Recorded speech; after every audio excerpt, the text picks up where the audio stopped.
As teenagers and children, they watched a terrorist attack on America. Some in the millennial generation have felt anxiety and hypervigilance since 9/11. To discuss this, I'm joined by child, youth, and family therapist Tanya De Silva, following the 20th anniversary of these attacks. Good morning, Tanya. Good morning.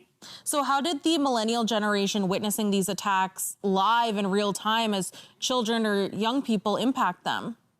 And I can speak from experience because I was a millennial, or I am a millennial when this happened. But I feel like for a lot of us, we remember those images, like you said, they're very vivid. So everyone can recall where they are, but you also remember the faces of the adults that were around you because we turn to them for that feeling of safety and security. So I think the biggest impact there is for most of us, we realized that security and safety as we knew it, especially when it came to travel and international borders, had changed.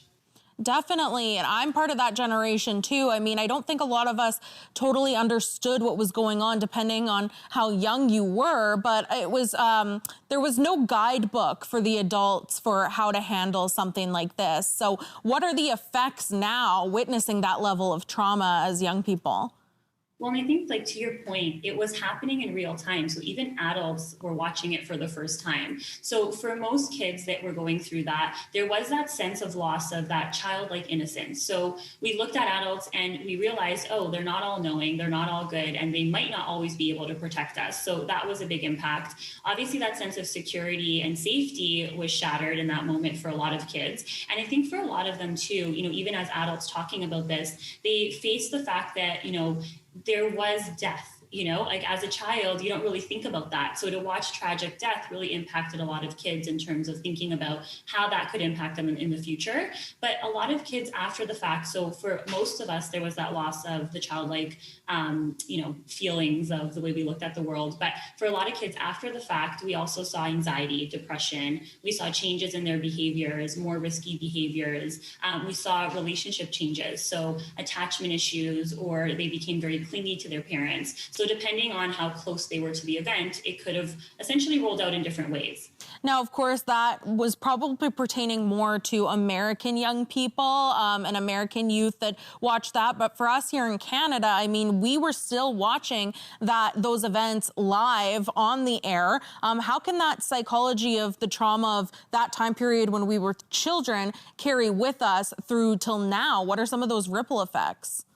Well, and it's interesting that you say that because it is true, depending on how close you are to the event. So watching it as Canadian children, we're on the other side of the border, but there's kids that were actually obviously in New York or had parents that were in the towers, or if we're looking at kids in Europe, everyone had a different experience. But the way that we look at it as it carried on, if we're looking at more extreme cases of trauma, if it went untreated or if there was multiple levels of trauma that happened afterwards, we could see adults who continued kind of making more risky behavioral choices. So turning to substance abuse or alcohol or other things like that to cope. Some of our kids, as they grew up, if they didn't get that support, they also potentially were going through, the welfare system or the juvenile system, which of course impacted them in other ways. Or if that stress continued, the stress and the choices that come from the stress that we were feeling could of course impact us in terms of the relationships that we build, our employment. So we always like to stress the fact that with trauma, depending on how severe the trauma was, and obviously the supports that were provided throughout that,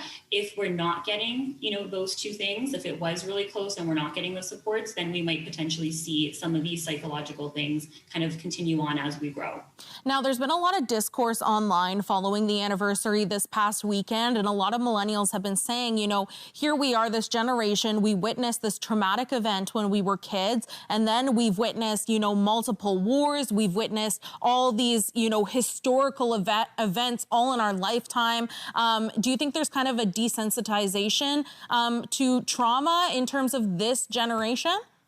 It really depends on the individual, because some people have become very desensitized where they're like, oh, it is what it is. This is the world we live in. But then some people have become very hypersensitive to it, where there is that heightened sense of anxiety and worry. So it really depends, again, on, I guess, the support systems that you have, the other traumas that you've potentially gone through in your life, or if you're looking at, how secure and supported you feel currently. So everyone's a little different on that. But I think the point that remains the same there is, yes, this generation has seen a lot. So they are a generation that lost that sense of, childhood innocence early on. So Certainly. Well, and another thing that I do want to say before we go is that, trauma means different things to different people, and you didn't have to be in New York or have a loved one in 9/11 to feel affected by this event. So if people are feeling, some type of way after this weekend, seeing all the memorials, what are some, things that they could do to kind of help them cope with that and come to terms with everything that's happened over the course of their lifetimes?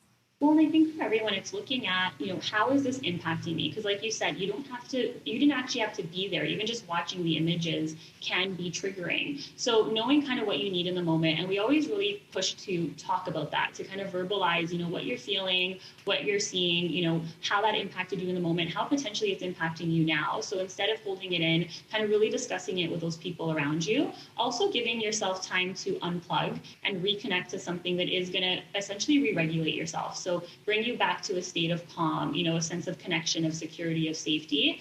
And if it's still really triggering, this is where we always encourage getting that additional support. You don't have to commit to long-term sessions, but if, this 20-year anniversary really did impact you, signing up for a session or booking a session just to kind of unload and work through it and process it is totally okay. Totally okay. Thank you so much for the enlightenment this morning, Tanya. We really appreciate your time. Thanks for having me.